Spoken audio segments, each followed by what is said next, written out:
Desde el 18 de octubre de 2019, en Chile se registraron 31 muertes, 445 personas con heridas oculares, 2.122 heridas por disparos de carabineros y 1.835 vulneraciones denunciadas.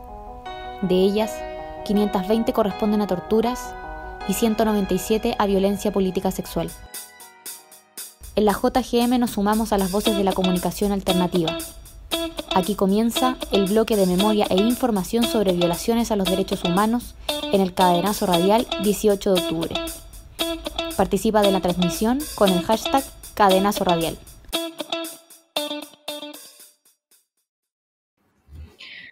Bueno, saludamos a todos, a todas y todes quienes se suman a esta hora y han sido parte ya de la transmisión de este cadenazo radial especial por el 18 de octubre. Estamos muy contentos y contentas como Radio JGM ser parte de esta iniciativa que es colaborativa, que ha reunido a más de 20 medios comunitarios. Mi nombre es Diana Torres y me encuentro con Quique Ortega. Quique, ¿cómo estás? Hola Diana, ¿cómo estás? Un gran saludo a todos los auditores y auditoras y la gente que se está conectando a esta transmisión o que lleva ya conectado un tiempo en este cadenazo radial.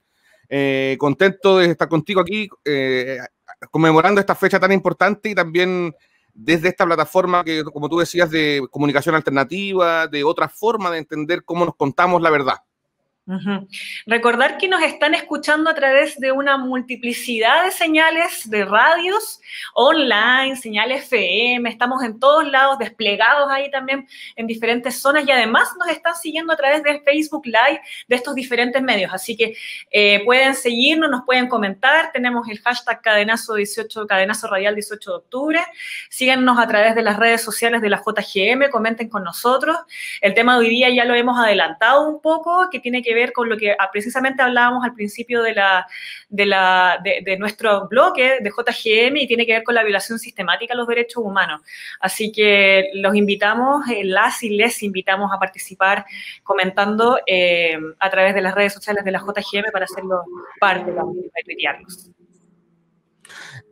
No, también hacer alusión a que nuestra participación también en este cadenazo como Radio JGM, una radio ligada a la Escuela de Periodismo de la Universidad de Chile, tiene que ver también con, dentro del amplio universo de temas que surgieron durante este primer año de la revuelta, para nosotros una dimensión fundamental fue efectivamente las violaciones de derechos humanos, los atropellos, violaciones, abusos que se siguen produciendo, hay que decirlo, que se siguen produciendo, hasta la fecha, y por eso nuestro bloque tiene por objetivo visibilizar algunas de las aristas, porque no podemos visibilizar todos los casos, ni toda con la profundidad que quisiéramos, algunas de las aristas importantes en este tema, así que esperamos poder cumplir ese rol en esta conmemoración.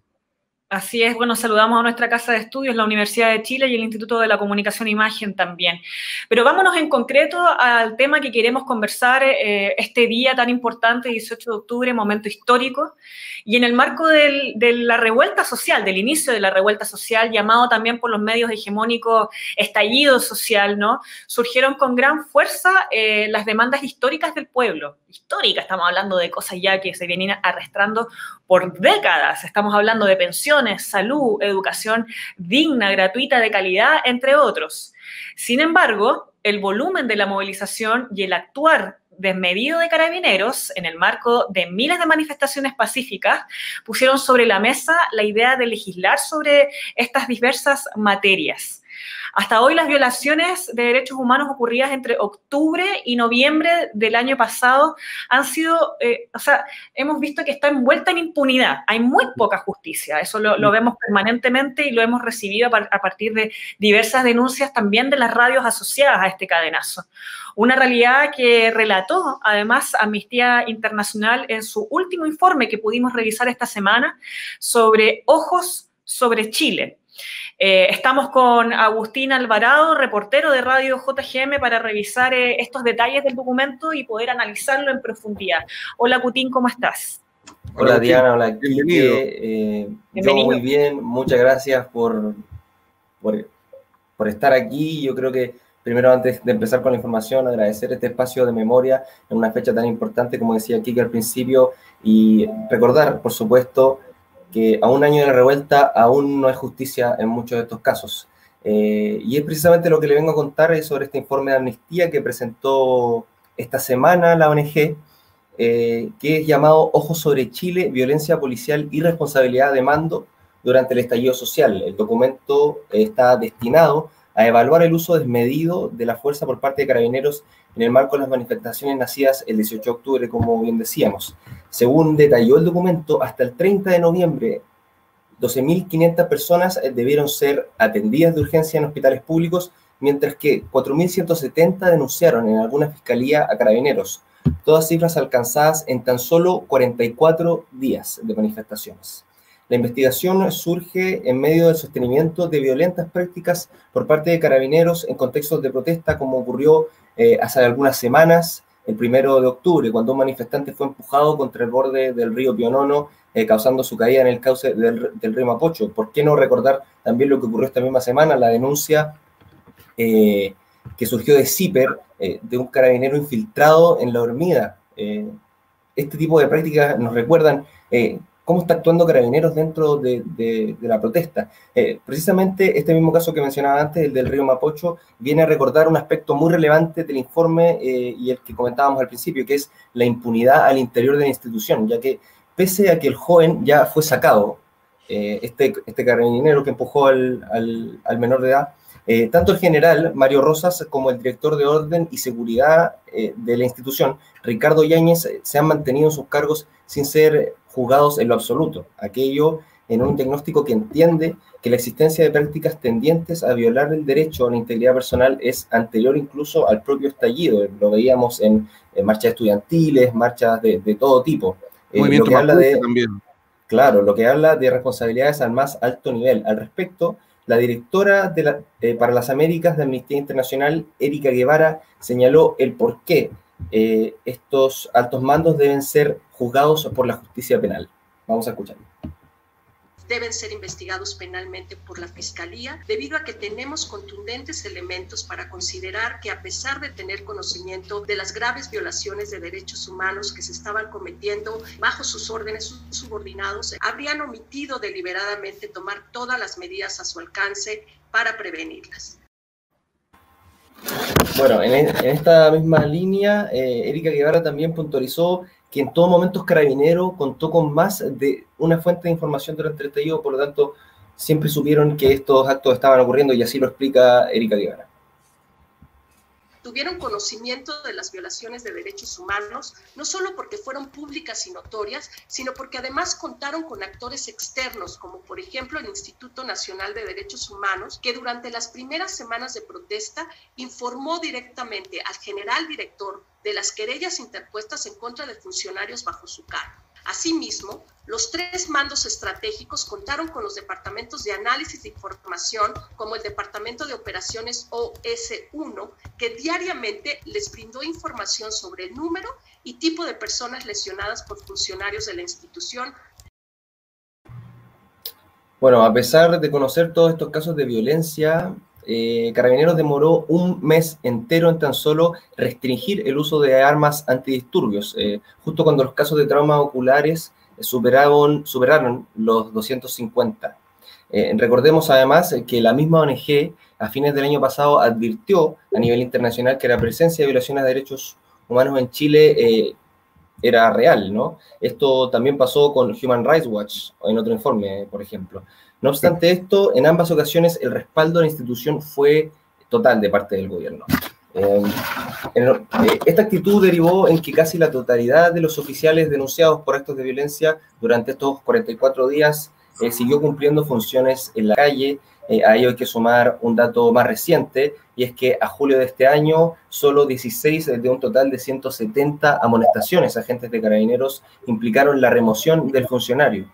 Es en base a este diagnóstico y al estudio, que incorpora un profundo seguimiento de 12 casos posibles, de posibles casos de violaciones a derechos humanos cometidas por Carabineros. Se habla de posibles porque aún no están cerradas las investigaciones, pero se sabe que son hechos que ocurrieron.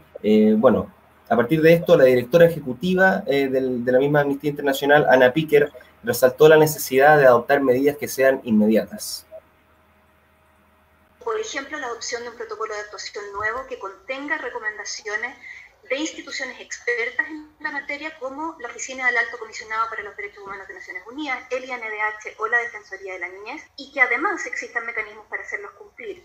Se debe prohibir cualquier munición que sea lesiva, ya sea por su composición o su poca precisión. Las municiones recientemente aprobadas tampoco son apropiadas para el control de orden público, incluso aunque cambie la cantidad de los balines o la materialidad de los balines, porque no cumplen con el requisito de precisión. Bueno, por otra parte también, y en miras a una reforma de los mismos carabineros, la abogada emplazó al gobierno a llevar adelante una reforma estructural. Las autoridades deben emprender de manera urgente una reforma estructural y profunda de la policía. Esto incluye revisar su marco normativo con miras a transformar completamente la institución para que garantice que todas sus actuaciones se realicen apegadas a los derechos humanos, que exista un adecuado y efectivo control de las autoridades civiles y que la institución cuenta con mecanismos estrictos de control y rendición de cuentas tanto a nivel institucional como a nivel ciudadano. Bueno, así cerraba Ana Piquer el informe. Finalmente, lo que queda por agregar, y es lo que el documento resalta, y lo que hemos mencionado también ahora, Quique y Diana, es la necesidad de que las instituciones del Estado aseguren el acceso a justicia, tanto no solamente a las víctimas, sino que también a sus familias, y eso no solamente a nivel del Ministerio Público, porque Carabineros también tienen la misión de amonestar, y cifras como que, por ejemplo, solamente 16 de 170 amonestaciones impliquen la salida, cuando muchos de esos casos fueron graves violaciones a derechos humanos. Me parece, solo augura la repetición de episodios como este. Quién sabe, ahora en octubre se viene el desmovido, hoy 18 de octubre la gente está en la calle, entonces exigimos justicia y verdad para todas las víctimas de violaciones a derechos humanos. Muy interesante, Agustín, ya que da cuenta de una doble dimensión también en el informe que entrega Amnistía. Primero, a nivel técnico, que ya lo ha señalado diferentes informes de derechos humanos, de que ni las municiones, ni los protocolos, ni las armas utilizadas, ni los operativos, ni los procedimientos están ajustados a ningún estándar. Pero también lo que señalaba al inicio la comisionada internacional, de cómo Carabineros tuvo acceso a fuentes, tuvo acceso a relatos y no tomó medidas, que también habla de una responsabilidad moral sobre la institución, ¿no? Sí. Creo que me parece... Sí, importante destacar obviamente el hecho de que Carabineros en todo momento supo que se estaban cometiendo estas violaciones a los derechos humanos, incluso no lo mencioné en la nota, pero la Oficina para el Alto Comisionado a los Derechos Humanos de la ONU también denunció esto, y el gobierno se ha mantenido firme junto a Carabineros, lo que muchas veces uno se toma como una señal de apoyo a las instituciones del Estado, entre ellas. Sin embargo, no hay que taparse los ojos ni hay que tapar el sol con un dedo, creo yo. Es importante actuar y exigir justicia también, porque finalmente las instituciones están para la gente y esa gente es la que está exigiendo cambios. Bueno, yo creo que una de las cosas que hay que considerar y que hay que estar permanentemente criticando es, cierto, el rol que ha tenido esta institución de Carabineros, que son aquellos que tienen que, según derecho fundamental y principio fundamental, resguardar que una movilización se lleve a cabo, que son todas, básicamente no lo hemos visto. Pero además está la pregunta respecto de qué pasa con Carabineros al interior, que no se escuchan, digamos, estas recomendaciones, que ellos mismos en algún momento recogieron recomendaciones de estos 4 informes que mencionamos que se hicieron el año pasado y que se publicaron desde noviembre hasta diciembre. Sin embargo, ahora escuchamos que durante esta semana 7.000 carabineros habían recibido una capacitación relativa a derechos humanos para ver cómo iban a contener la movilización del día de hoy. Hemos reporteado respecto del tema de la refundación de Carabineros. ¿Qué crees tú, Putin, que son los elementos, según tu reporteo, lo que has podido ver, conversar con expertos y expertas en la materia, tanto jurídico como histórico, que son los elementos fundamentales que hay que cambiar de esta institución? Primero, el tema, como decía Ana Piquer, yo creo que es súper importante tener cambios inmediatos. Se pueden cambiar los protocolos, se puede ahora mismo cambiar el tema de las municiones, exigir que exista un trato apegado a los mismos protocolos. Los protocolos hablan de el uso de la fuerza en la medida que la gente responde, y muchas veces vemos en las manifestaciones, las personas que hemos estado, que los carabineros actúan muchas veces sin mediar, con un deseo de controlar la situación, y muchas veces eso habla del carácter militarizado que tiene Carabineros, del carácter poco claro, y yo creo que eso es lo importante en un comienzo. Luego está la discusión de cómo queremos cambiar la institución, de si se va a cambiar definitivamente el nombre Carabineros, si va a existir un nuevo nombre, porque todos sabemos que están desprestigiados, existe desconfianza dentro de la institución, no solamente por lo que pasó hace algunos años con el tema del Paco Gate y con el robo de dinero, sino que también por el tema de la violación a derechos humanos, y creo que es importante en ese sentido que exista una legitimidad de esta nueva policía, y que en ese proceso también, que es importante lo que he conversado con expertos, es que Carabineros también participe de esto, y si el gobierno y los mismos Carabineros no están asumiendo que existe un problema, ya existe una base rota un poco de lo que va a ser esta transformación. Tiene que haber una reparación, una declaración de principios de lo que se entiende que han sido violaciones a los derechos humanos, y a partir de ahí trabajar para tener una mejor policía en nuestro país. Bueno, el presidente Sebastián Piñera ha dado su apoyo una y otra vez a Carabineros, señalando que es la justicia la que debe resolver estos temas a través del Ministerio Público. Sin embargo, es importante, yo creo que haya un gesto político, un gesto relativo a la justicia a propósito de tanta violación a los derechos humanos, considerando que estas conductas fueron consideradas generalizadas en todos los informes y de carácter repetitivo. Entonces, yo creo que el llamado que hacemos desde todos los medios libres y la ciudadanía movilizada es que haya justicia, y que esta justicia parta, digamos, desde el presidente. Según se informó, el presidente no hablaría, pero habría que ver si es que en algún momento se va a referir al tema de la violación a los derechos humanos, y si va a haber alguna reforma más profunda a Carabineros.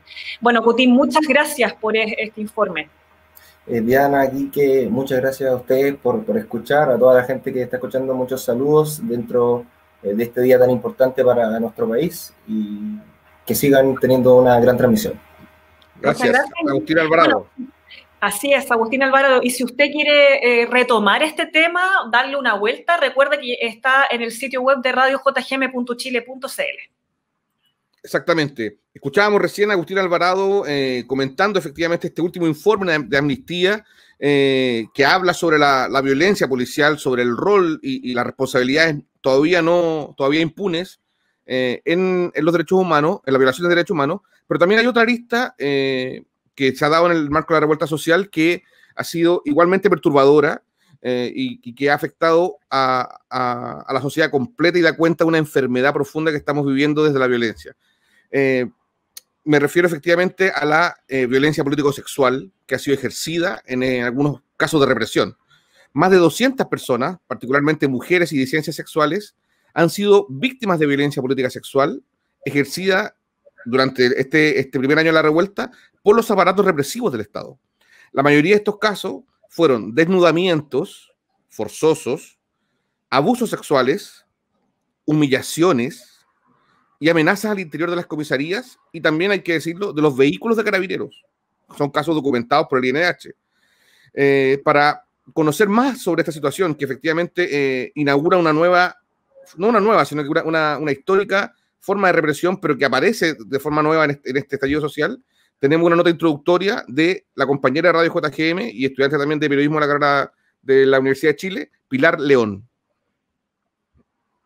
Nos llevaron al cuartel, nos hicieron sacarnos toda la ropa y nos mojaron. Nos hicieron desnudarnos y hacer una sentadilla para verificar que no tuviéramos nada escondido en nuestros genitales. Entre dos carabineros me bajaron los pantalones, me bajaron mi ropa interior y me agredieron sexualmente. Son algunos de los testimonios de mujeres y disidencias sexuales que denunciaron públicamente la violencia sexual por parte de los aparatos del Estado durante la revuelta social que comenzó el 18 de octubre de 2019. La violencia política sexual consiste en la vulneración a la integridad corporal y sexual, que va desde abusos y violaciones hasta tocamientos, desnudos en detenciones, amenazas de violación, humillaciones fundadas en el sexo u orientación sexual, entre otras formas de violencia ejecutada por agentes del Estado. En nuestro país, la violencia política sexual no está tipificada como delito y ha sido un método para aterrorizar a las personas, particularmente a las mujeres, desde la dictadura cívico-militar. Práctica sistemática y transversal que ha buscado ejercer la soberanía sobre los cuerpos de los otros con el fin de disciplinarlos y castigarlos a través de la agresión sexual. Según un reporte de la Fiscalía Nacional de enero del 2020, durante las manifestaciones sociales del año pasado, 274 personas fueron víctimas de delito de connotación sexual. De ellas, 192 sufrieron desnudamientos, 67 son casos de violación o abuso sexual y 15 consisten en amenazas de cometer delitos sexuales en su contra. Asimismo, la Asociación de Abogadas Feministas en la Comisión de Derechos Humanos del Senado declaró que en el marco de la revuelta social constataron la existencia de violencia política y sexual por parte de carabineros, indicando que la mayoría correspondió a desnudamientos forzosos, revisión de genitales, humillaciones y amenazas contra las víctimas al interior de las comisarías. Si bien organizaciones feministas y de mujeres denunciaron durante todo el estallido social que las autoridades estaban manteniendo un silencio cómplice con las fuerzas represivas del Estado, interpelando directamente a la exministra Isabel Pla, fue el colectivo Las Tesis, con su intervención El violador eres tú,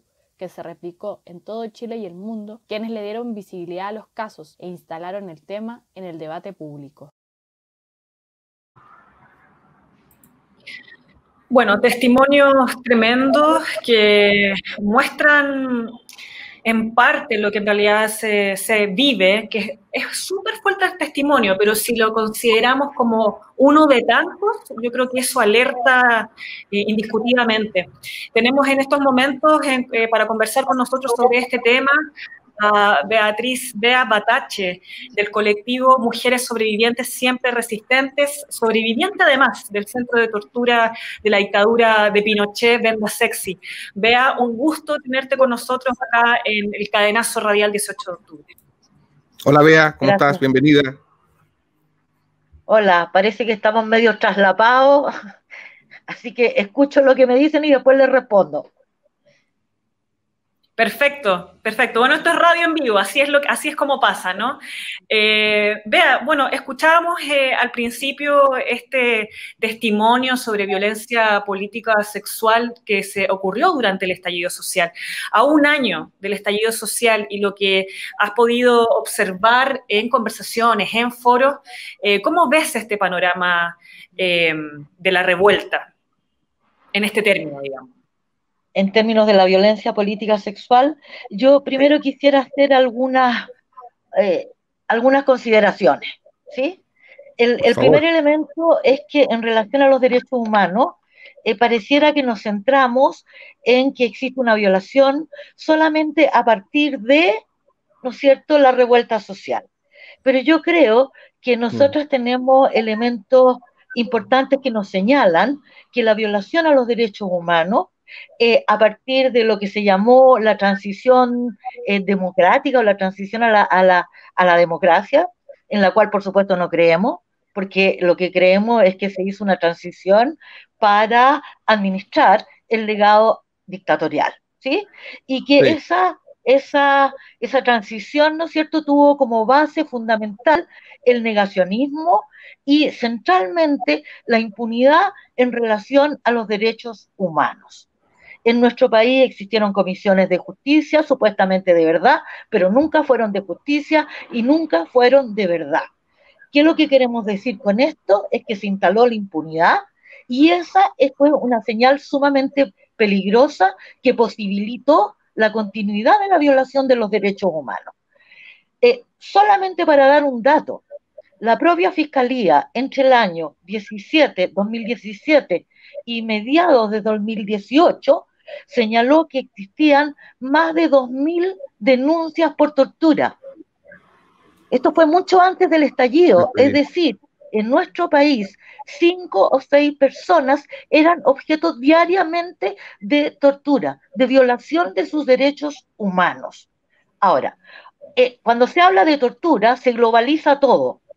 Ahora, las feministas y las mujeres consideramos, ¿no es cierto?, que eso no es lo que corresponde, porque se le coloca a una violación importante, como señalaba la compañera anteriormente, ¿no es cierto?, de la integridad corporal y sexual de las mujeres y de incidencia, se la coloca como un daño menor en relación a la tortura, ¿sí? Pero si nosotros nos fijamos, ¿sí?, en cómo fue evolucionando esto, nosotras podríamos decir que la violencia política sexual, que en el caso de nosotras, las mujeres sobrevivientes de este crimen en la dictadura, está totalmente impune, porque ustedes deberán saber que en Chile, ¿sí?, ninguno de estos criminales de lesa humanidad fue condenado por violación. Ninguno fue condenado por abuso con animales, o sea, nada. Todos los crímenes sexuales como tales están absolutamente impunes. Pero esto tiene un recorrido anterior. O sea, basta que nosotras miremos, por ejemplo, lo que pasó en el 2006, lo que pasó en el 2011, lo que pasó en el 2015, lo que pasó en el 2018, lo que pasa en las comunidades mapuches, lo que pasa con las mujeres, ¿no es cierto?, hortaliceras que van a vender sus verduras. Históricamente lo han hecho, ¿no es cierto?, en Temuco, y esas mujeres son tomadas detenidas, ¿cierto?, y son desnudadas, y son objeto de los distintos componentes de la violencia política sexual.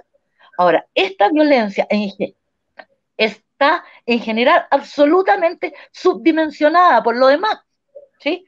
Es decir, muchas de las personas que han sido objeto, y esto lo sabemos, que han sido objeto de violencia política sexual a partir de la revuelta social, ¿sí?, muchas de esas personas han desistido también de hacer o continuar los procesos de querella. ¿Por qué? Porque esta justicia, por lo menos a las mujeres y a las disidencias, no nos garantiza nada, absolutamente nada, y muchas veces se entra en procesos, tal como lo vivimos nosotras, de profunda victimización y por años, por décadas. Entonces hay muchas compañeras y compañeros que deciden no seguir adelante sus procesos judiciales. También tenemos que mirar que por la especificidad de esta violencia, hay personas que años después, o sea, nosotras nos hemos encontrado con mujeres 40 años después que dicen, esta es la primera vez que yo hablo de lo que me pasó en dictadura.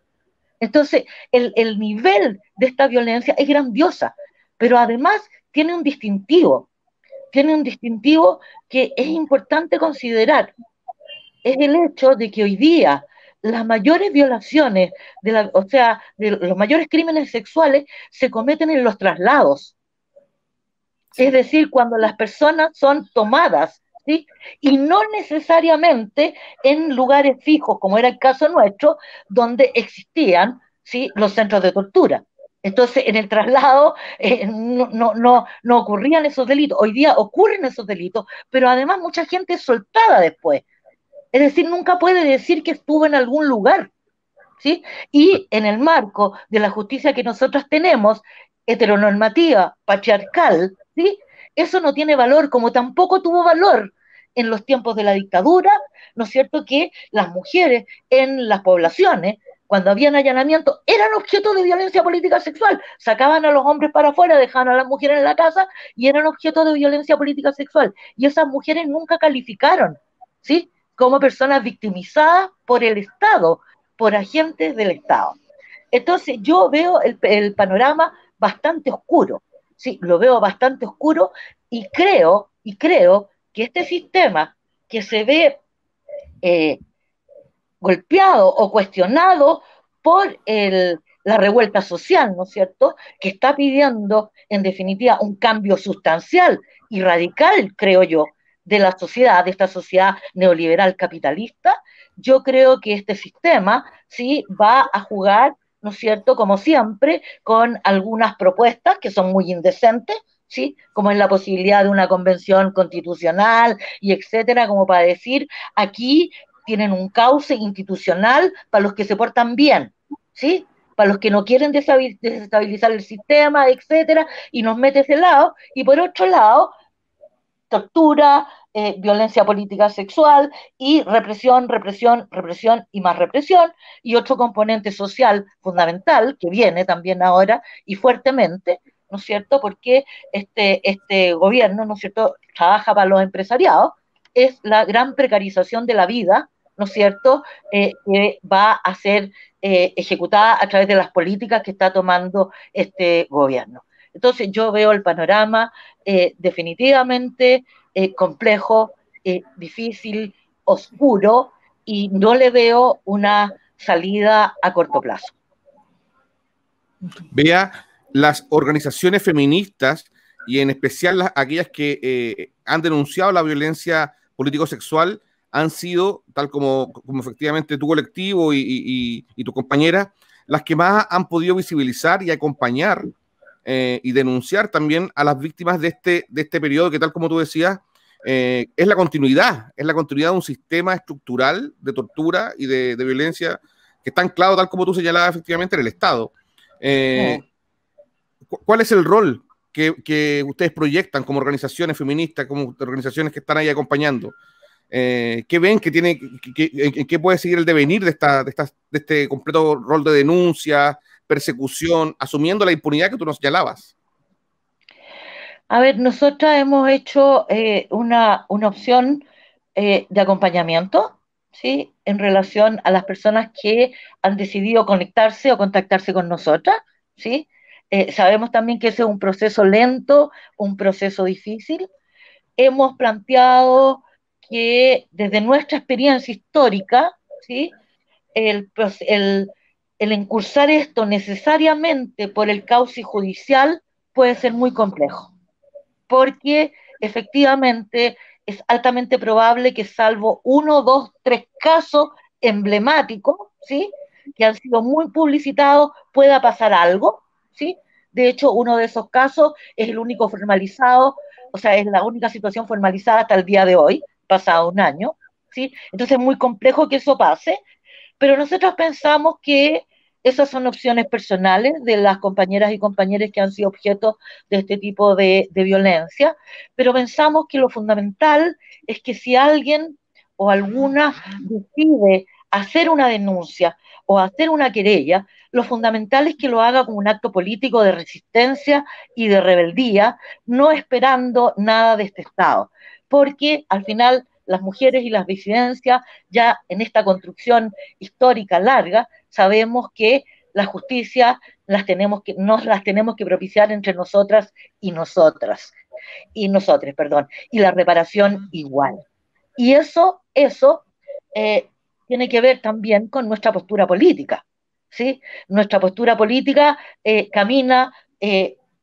no camina mirando a la institucionalidad, camina construyendo nuestros propios criterios de reparación, de justicia y de verdad, porque a nosotras en particular, y creo que a los que siguen siendo objeto de violación de derechos humanos, la justicia no les dará gran cosa. ¿Por qué?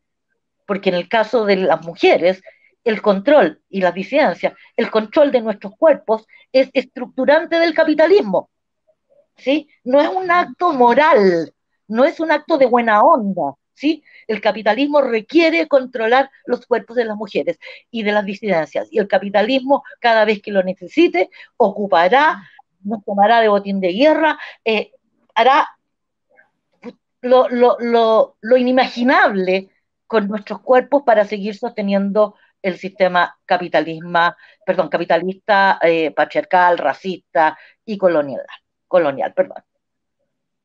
Bea, bueno, para ir cerrando esta entrevista y con este análisis que tú haces tan detallado, tan conciso y tan potente, digamos, queda súper claro que este llamado del nunca más quedó sin piso, que se derrumbó, digamos, y que ha seguido esta situación. Bien lo señalabas tú con este análisis de que es oscuro, digamos, la situación actual. Pero a partir de lo que vemos de aquí en adelante, ¿qué es lo ¿de qué forma crees tú que debiésemos actuar a partir de acciones políticas, desde las calles, a partir de la justicia? ¿Cuáles son los elementos que crees tú que se deben relevar de aquí en adelante como un cambio de paradigma?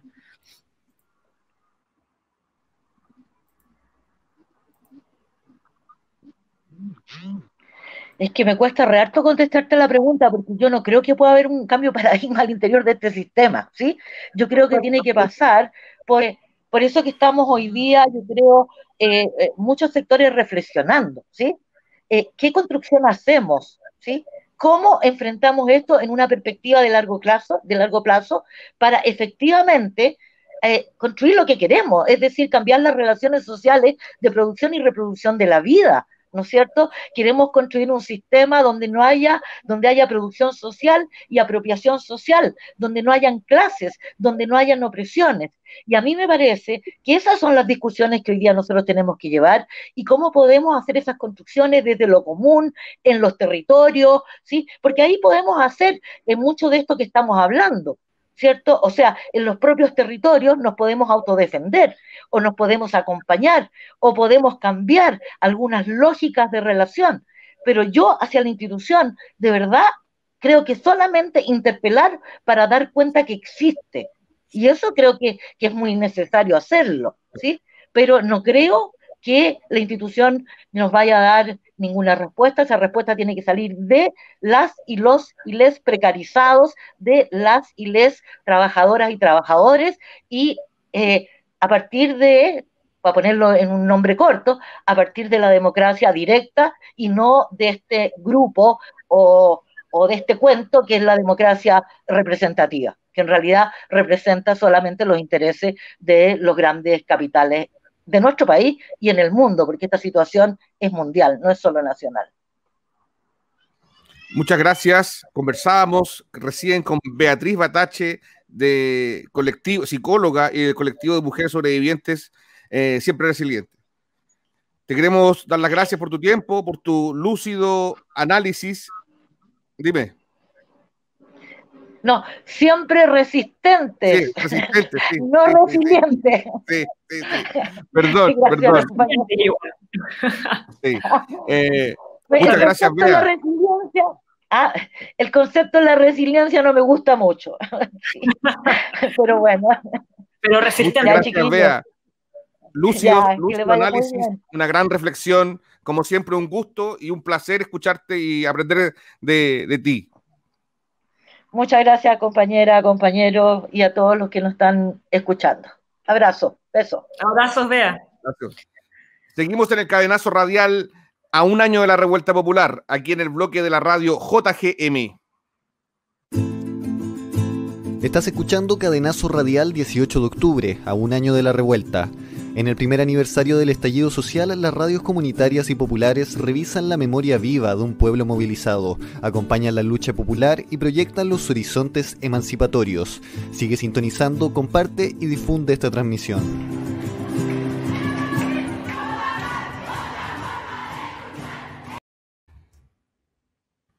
Así es, seguimos en esta transmisión conjunto que hacemos con más de 20 radios y medios comunitarios libres, alternativos, contrahegemónicos, marcando la pauta del día de hoy, informando a cada uno de ustedes sobre la situación actual, a un año que conmemoramos el inicio de la revuelta social. Uno de los temas que hemos venido reporteando como Radio JGM y que me imagino que lo hemos hecho todos en conjunto, como los medios en general, alternativos, es el tema de los traumas oculares. Ha sido algo que ha marcado, digamos, el periodo del estallido social y Chile fue reconocido por el mundo entero por las cifras históricas de lesiones oculares producidas en este contexto desde la policía, ejecutadas, digamos, por la policía y por carabineros en el contexto de manifestaciones y de la protesta social. Los cientos de personas con daños oculares aún no tienen justicia ni reparación en ninguna medida y digamos que estamos hablando de graves vulneraciones a los derechos humanos. Informes que ya lo habíamos comentado previamente, sobre violaciones sistemáticas o reiteradas a los derechos humanos, hablan de un mal uso de armas letales y no letales, un uso indiscriminado por parte del ejército también, no solo de carabineros estamos hablando. Sí. De hecho, la mayor cantidad también de fallecidos se registra también por ejército, un uso indebido de escopetas y perdigones y municiones. Para hablar de esto, de las violaciones, crímenes y abusos, conversamos con Noemí Nilo, integrante también de Radio JGM. Noé, ¿cómo estás? Hola, muy bien. Hola Noé, ¿qué tal? Feliz de ser parte de esta transmisión y de contarles un poco, bueno, de hechos que en realidad no son tan felices, sino súper lamentables. Y vamos a recoger un poco el balance de lo que ha sucedido desde octubre a la fecha. Les cuento entonces, según el último boletín público del Instituto Nacional de Derechos Humanos, hasta marzo de este año se habían producido 460 heridas oculares por parte de las policías chilenas en contexto de manifestaciones desde el estallido social, desde el 18 de octubre del 2019. Este es el mayor número de lesiones de este tipo documentadas en zonas de protesta y conflicto en el mundo, según la propia Sociedad Chilena de Oftalmología. Y para explicar un poco qué implican estas heridas, se refieren a traumatismos originados por objetos que penetraron o impactaron en el globo ocular de las personas o en su rostro, y lo que ocasionaron en el fondo distintos grados de afectación. Las armas que, como mencionaba Diana recién, estaban cargadas con perdigones, en este caso de plomo y otros elementos, fueron ocupadas por carabineros mayoritariamente, pero también hay casos provocados por el actuar negligente de la Policía de Investigaciones y miembros de las Fuerzas Armadas también. Pero no fue en octubre y en noviembre del 2019 cuando ocurrieron la mayoría de estos casos. Ya en esa fecha el INH había constatado 347 casos verificados por visitas del organismo en las distintas sedes regionales de los recintos hospitalarios. Entonces vemos que en el fondo fue un auge en donde Carabineros mayormente actuó negligente en esa época, cuando además era la época en la que las calles estaban más repletas, ¿no?, de manifestaciones. En ese momento, como el movimiento social tuvo tanta fuerza también, distintos actores de la sociedad civil obviamente se alarmaron por la gravedad y, cómo no decirlo, también la crueldad que representaba este actuar policial y las numerosas víctimas que resultaron por su violencia. Tras conocer el caso de Gustavo Gatica, que me imagino todos y todas conocemos, que, bueno, brevemente fue un joven que recibió impacto de perdigones en sus dos ojos en las cercanías de la Plaza de la Dignidad aquí en Santiago. Esto fue a principios de noviembre, y en ese entonces ya el mismo Colegio Médico de Chile calificó esta situación como una catástrofe sanitaria sin precedentes. Escuchemos lo que dijo en esa época el vicepresidente del Colmet, Patricio Mesa. Y en este sentido nosotros estamos lamentablemente teniendo que reconocer que estamos frente a una catástrofe sanitaria. La cantidad histórica de pacientes que están quedando ciegos de un ojo es tremenda, y el caso del que estamos acá viendo, una persona que tiene compromiso grave de sus dos ojos, es un elemento más que nos preocupa, nos angustia y nos produce mucha frustración. Bueno, y con el pasar de los días y el aumento de las cifras de heridos, las víctimas también se comenzaron a organizar de distintas formas. Y a fines del año pasado, aquí en la región metropolitana, nació la Coordinadora de Víctimas de Traumas Oculares, que agrupa justamente a víctimas y a sus familiares también. Algunos de sus miembros, junto a otras víctimas también, en un total de 22 personas, interpusieron una querella colectiva en contra del Estado de Chile en agosto de este año, que busca una indemnización económica. Esto por todo el perjuicio y lo que denominaron textualmente una serie de abusos en el uso de la fuerza, así como un cúmulo de negligencias cometidas a distintos niveles por Carabineros de Chile principalmente. Sin embargo, este no es el objetivo principal de la Coordinadora de Traumas Oculares, así lo señaló al menos la vocera y fundadora de esta organización, Marta Valdés, quien destacó que estas fueron acciones individuales, refiriéndose a la querella, pero que la organización en su conjunto lo que busca es verdad y justicia para todos los casos. Escuchamos lo que nos señaló Marta. Los principios siempre de la coordinadora han sido verdad y justicia. De hecho, nosotros hicimos ya una querella contra Piñera, contra los dos ministros, Blumel y Chadwick, y también hacia el director general de Carabineros en enero, que era uno de nuestros objetivos. Y el segundo objetivo es que haya verdad y justicia. Nosotros no entendemos que haya reparación y no haya verdad y justicia. A nosotros nos importa que estas acciones no se vuelvan a repetir con otros chilenos. Y para eso hay que asegurar que no haya impunidad. Y esos son parte de los principios que tiene la coordinadora. Y niega que hay un minuto que tiene que haber justamente, efectivamente, reparación desde el Estado, tiene que hacerse cargo porque los mutiló por vida. Pero creemos que principalmente tenemos que encontrar los culpables, los responsables de estas violaciones. Si no, van a esa no es nuestra idea. Bueno, y recordemos además que estas situaciones también ocurrieron en todo el país, no solamente en Santiago ni en la región metropolitana, donde cabe recalcar que ocurrió en la mayoría de los casos, sí. Pero para esta ocasión, para esta transmisión, también conversamos con el Centro de Investigación y Defensa Sur, conocido como CIDSUR, para conocer cuál es el panorama también en la Araucanía en relación a los casos de trauma ocular. Uno de sus abogados, Sebastián Saavedra, nos detalló que actualmente asesoran de manera judicial a 4 de las 7 personas lesionadas en la 9ª región y también a la red de apoyos de lesionados oculares en Resistencia Sur, que se originó también tras iniciada la revuelta popular, al igual que la coordinadora. Saavedra nos comentó que optaron ellos por querellarse por delitos de lesa humanidad, dada la gravedad de estos abusos, que hay una diferencia respecto a cómo se han querellado o han iniciado procesos judiciales otros organismos, como por ejemplo el INDH. Sin embargo, hasta el momento solo fue notificado de la formalización por uno de los casos. Escuchemos la explicación del abogado.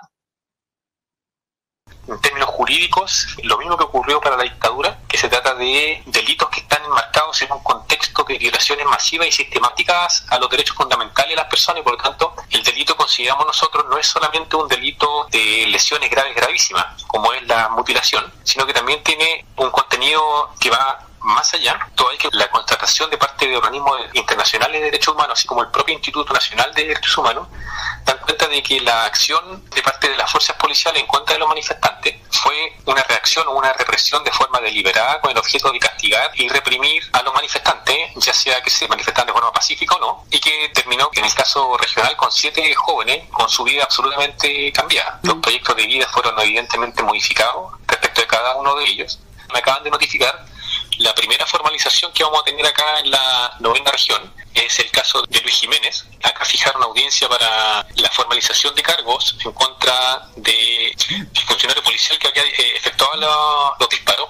Está fijada para el 22 de diciembre. Eso lo podemos contraponer, por ejemplo, nosotros acá en la 9ª región tenemos el primer caso de condena por la ley antisaqueo. Es decir, en menos de 3 meses, 4 meses, tenían a personas condenadas por los saqueos. Sin embargo, respecto a este tipo de delitos, que son evidentemente mucho más graves, conociendo desde un inicio quién fue el autor de los disparos, han tenido que transcurrir más de un año para que recién se hayan formalizado. O sea, todavía nos queda toda la investigación con posterior a la formalización, acusación y juicio oral, por lo cual tenemos fácilmente para 1 o 2 años más con este proceso.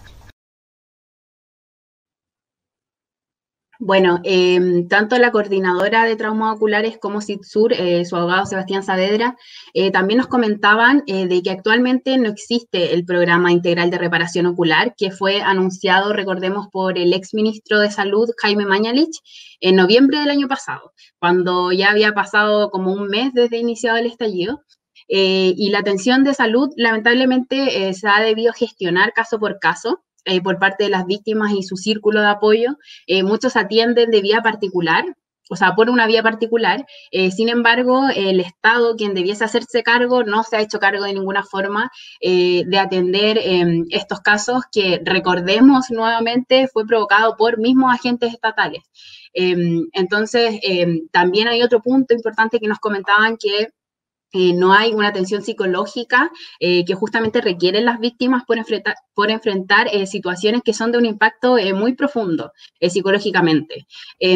Sobre este punto en particular se habló también en una comisión de derechos humanos del Senado el 24 de agosto pasado, para conocer las condiciones que enfrentan hoy las personas afectadas. Expusieron, en resumen, varias organizaciones, la coordinadora también, víctimas y especialistas, así como representantes del Estado. Y quiero destacar un poco la presentación de la psicóloga clínica Marianela Norambuena, quien aclaró que estas personas víctimas de trauma ocular pueden tener un estrés postraumático que tiene consecuencias en todos los aspectos de su vida. O sea, en el fondo la atención de salud no puede ser solo por el daño ocular, sino que tiene que ser efectivamente integral. Y obviamente de una manera sistemática y garantizada por el Estado. Cosa que no está ocurriendo, como les comentaba. Bueno, y actualmente la preocupación porque Carabineros siga generando este tipo de lesiones en la población está súper latente, sobre todo por, bueno, sabemos la reactivación en las calles de las manifestaciones esta última semana sobre todo, y por el aniversario que se celebra este 18 de octubre. Y por esta fecha, además, Carabineros anunció una estrategia policial que considera disponer a más de 40.000 efectivos en todo el país.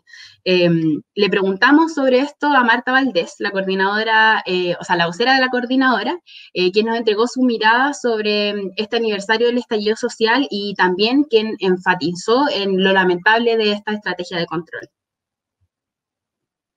Lamentar que una cantidad enorme de contingente carabinero se esté preparando para este 18 de octubre, lo más seguro para reprimir brutalmente a quienes salgamos a conmemorar un año del estallido social. Espero que no tengamos más víctimas de trauma ocular y tampoco otros hechos de violencia de parte de Carabineros con los manifestantes, que obviamente iremos de forma pacífica a conmemorar un año en el cual lamentablemente hubieron muertos, torturados, violados, presos políticos que están injustamente en la cárcel, y los traumas oculares, atropellos de Carabineros a protestantes. La verdad es que es un mes difícil, de mucha reflexión, de mucha pena, de mucho dolor y también de mucha rabia.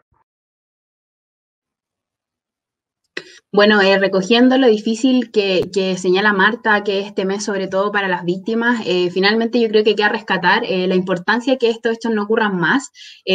A veces, entre tanto horror, como que se olvida un poco que efectivamente hay más de 400 personas que no son solo casos, son personas con nombre y apellido, con proyectos de vida que les dispararon a los ojos. Y en ese sentido es importante no olvidar hacer memoria, pero también, como nos comentaban desde las organizaciones, apoyar a estas víctimas, apoyar a las agrupaciones, ya sea con testimonios, con material audiovisual que constantemente están pidiendo a través de las redes, por ejemplo, y también apoyo económico para estas personas que en muchos casos también tuvieron que dejar de trabajar o de estudiar, en el fondo lo que mencionábamos de que tuvieron un cambio rotundo en su vida. Así que eso, igual invitados e invitadas a estar atentas a los anuncios de estas agrupaciones, principalmente por redes sociales. Muchas gracias, Noé. Importante el llamado que nos haces a todos y a todas, a todos quienes estamos conectados a través de este cadenazo radial, de ser parte no solamente de la movilización social, sino que ser parte del grupo completo, de apoyarnos, de ir en ayuda de todas a todos y todos quienes han sufrido violencia a este nivel. Digamos que los casos que se conocen porque son emblemáticos está el de Fabiola Campillay y el de Gustavo Gatica, pero no olvidar, por ejemplo, el caso de Geraldine Alvarado, esta niña de 15 años que también recibe una lacrimógena directamente en su cabeza. Entonces, esos son los nombres que conocemos, pero hay un montón de otros casos, como tú bien mencionas, 400 que están lamentablemente en el anonimato para la prensa hegemónica tradicional, que no aparecen en las listas, pero que sí son importantes de relevar. Así que muchas gracias por el informe, Noé. Le dejamos la invitación abierta a que sigamos las actividades para apoyar a la coordinadora y a otras agrupaciones. Sí, bueno, un abrazo Muchas gracias, a todas las Noé. personas también que están en esta transmisión especial por hacerla posible y en este contexto que es tan importante en el que los medios en el fondo no han sabido comunicar de manera responsable. Así que celebrar esta transmisión. Y un abrazo. Seguimos entonces en el cadenazo radial, 18 de octubre, a un año de la revuelta. A un año de la revuelta, cadenazo radial. La comunicación popular es el relato vivo del pueblo movilizado y construye nuestra memoria. Sigue la sintonía de las radios comunitarias y populares articuladas en una sola voz. Sigue sintonizando, comparte y difunde esta transmisión.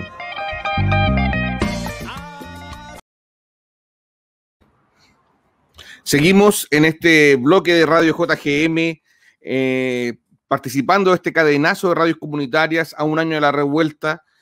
Nos siguen en redes sociales con el hashtag Cadenazo Radial. Estamos en vivo, saliendo en coordinación con numerosos medios. Son más de 15, casi 20 medios que están hoy día enlazados en este esfuerzo comunicacional conjunto. Escuchábamos recién en este bloque dedicado a hacer foco en las violaciones de derechos humanos, a Noemí Nilo con un completo informe sobre las mutilaciones oculares, las políticas de represión, la culpabilidad de los agentes del Estado y la organización que está detrás efectivamente acompañando a la familia. Enviamos un afectuoso saludo a todas las familias de las víctimas que efectivamente la revuelta popular ha dejado en este país a manos de agentes del Estado. Sabemos que ellos son los que están representando efectivamente la primera línea y la lucha desde las comunidades y los territorios, aguantando la violencia que efectivamente se está ejerciendo hacia las comunidades. Otra arista importante, y que con esta cerramos nuestra participación, tiene que ver también con el acceso a justicia que han tenido las violaciones de derechos humanos que han ocurrido a hombres y mujeres migrantes en Chile. No han sido pocas también los tratos vejatorios, los abusos que han sufrido las comunidades migrantes durante este periodo, porque también han sido parte de la revuelta. Asumamos también que somos una sociedad que está hoy día multiculturalizada y con una diversidad de la cual tenemos que hacernos cargo, y para conversar de esto, para traernos esta mirada y este enfoque, también tenemos a otro compañero de nuestra emisora y le damos la bienvenida a Edgar Fénix, que nos trae más información para poder profundizar este aspecto de violaciones de derechos humanos y la justicia que se necesita para los casos de migrantes, hombres y mujeres migrantes. Esta es la historia de Romario Veloz Cortés, un joven chileno ecuatoriano asesinado por militares en el estallido social. Romario llegó con su mamá a Antofagasta desde Quito a los 9 años. Vinimos acá desde que mi hijo tenía 9 añitos. Desde ahí que nosotros estamos acá, mi hijo se creía antofagastino. En esa ciudad pasó su adolescencia, hizo sus primeros amigos y comenzó a interesarse por el freestyle y el hip hop. Hoy no hablaré de calle dado que yo soy de ahí. Muchos se preguntarán qué mierda yo hago aquí, pero no te has dado cuenta que en verdad eso no me afecta, menos si eres un cobarde haciéndolo en forma indirecta. No me lo explico. Esa era la voz y el mensaje de Black Dement, como era conocido Romario en los encuentros de freestylers. Y mientras se metía en este mundo del canto y la improvisación, conoció a Francesca, quien vivía a 2 casas suyas en la zona norte de Antofagasta. Era alegre, le encantaba el hip hop, le encantaba la salsa, le encantaba el sol, un negro sabrosón en toda su expresión. Al poco tiempo de conocerse iniciaron un pololeo y cuando Romario tenía 21 años, tuvieron una hija que el sábado pasado cumplió 6. Así fue como llegó el 2019 cuando decidió trasladarse a La Serena para estudiar ingeniería en INACAP, ciudad donde en octubre lo pilló el estallido social. Aunque Romario no solía participar de marchas o protestas, al ver las masivas manifestaciones en repudio al modelo económico y político desigual de Chile, decidió sumarse.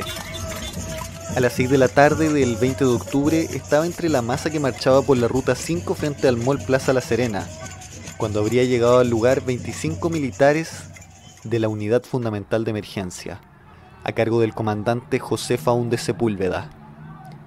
Supuestamente estaban en el lugar por saqueos, pero repentinamente comenzaron a disparar con fusiles de guerra, luego de que Faúndez dijera fuego. Entre los manifestantes que en ese momento solo observaban o interpelaban verbalmente a los militares, estaba Rolando Robledo, quien recibió un disparo en su abdomen que lo dejó grave. Los militares lo vieron herido, se replegaron por 7 minutos y en vez de ayudarlo, Faúndez volvió a decir fuego. En esa segunda arremetida, el manifestante César Vélez recibió una bala en su pierna y Romario Veloz una en su cuello que le provocó la muerte.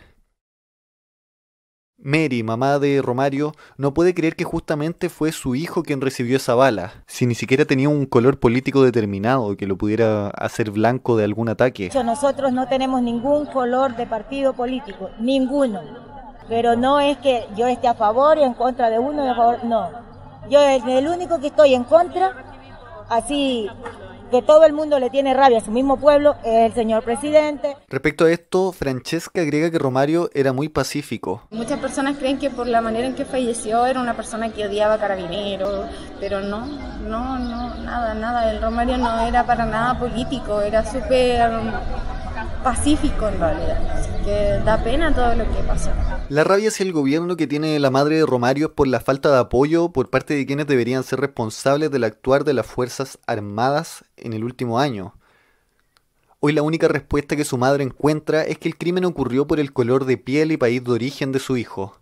Por su propia experiencia ha sentido el racismo del ejército después de la muerte de Romario. Me dolió tanto cuando salí a hacer un trámite al centro de La Serena, los militares que son los que ahora están pidiendo el salvoconducto, y me dice, su salvoconducto, señora, y yo me da por pensar en que cada militar que veo en la calle puede ser el asesino de mi hijo, y que yo lo tenga enfrente mío y descaradamente me esté pidiendo el salvoconducto.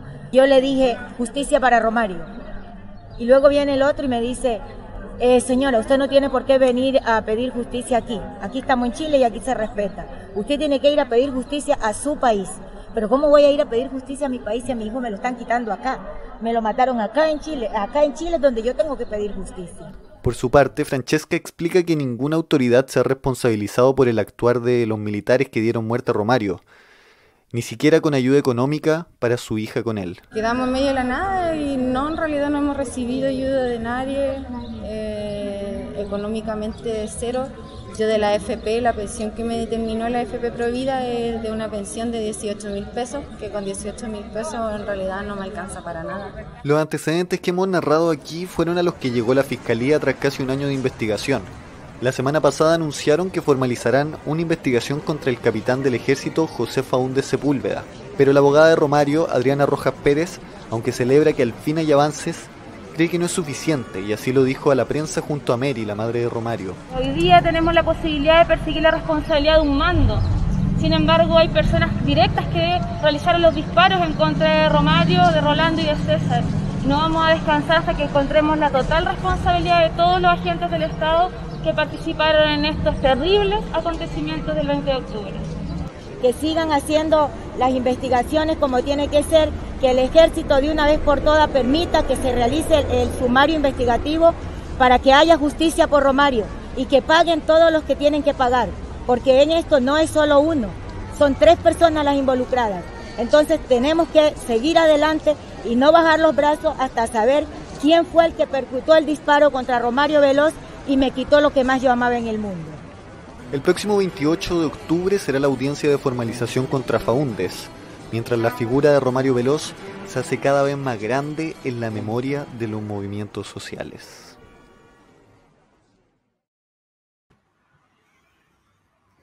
Increíble el trabajo radial de la crónica que escuchábamos recién de Edgar Fénix, una crónica grabada efectivamente que nos ayuda a entender a la profundidad de este caso. Romario Veloz, joven ecuatoriano que fue efectivamente asesinado por una bala percutada por un agente del Estado en la Cuarta Región.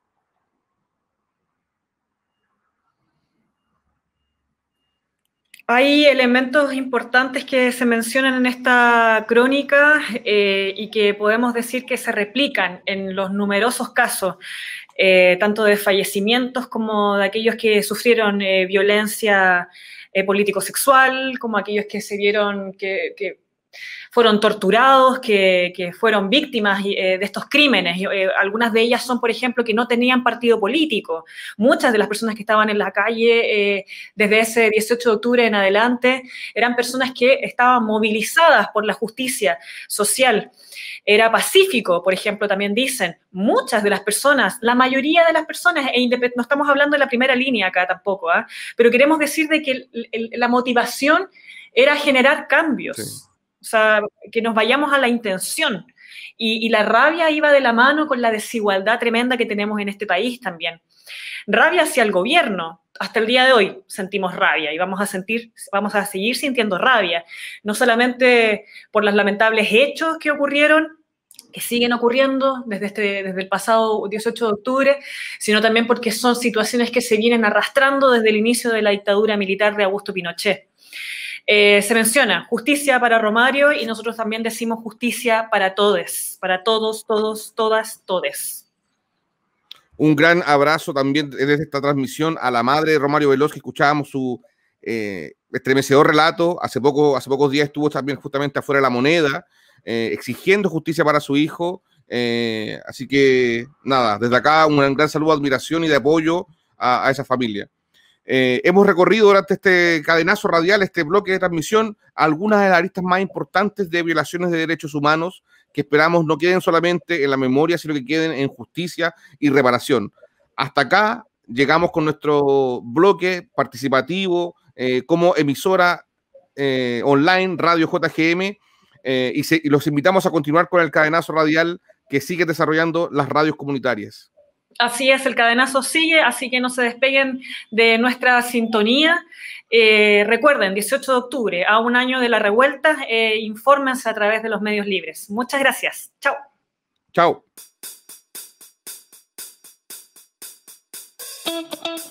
Escuchaste una hora de información alternativa con las voces del pueblo organizado en la JGM. Continúa en sintonía con el cadenazo radial 18 de octubre, a un año de la revuelta popular y hasta que la dignidad se haga costumbre.